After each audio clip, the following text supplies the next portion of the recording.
Many days the B'nai Yisrael were just waiting for the husband.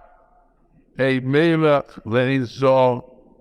That's the description of the B'nai Yisrael. There is no king, there is no leader.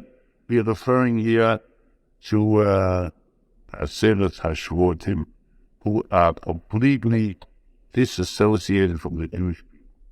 They have no melech, because they have no saw. There's no leadership. Whoever the Aseret HaShvotim, we don't know where they are. They have no organization, no leadership. Because there is no korban. There ain't matzeva, but also not a matzeva, which is forbidden. There is no korban, there is no matzeva. Ain't Ezra, there's no kohen goed out, but also ain't terufim, there's no avodah, which is explained by the Vilna Gaon that the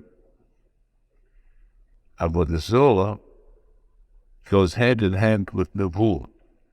Is at such period when we have nevuah, then there is a yetzer hara of avodah zarah. But once there is no nevuah, then there is no avodah zarah here.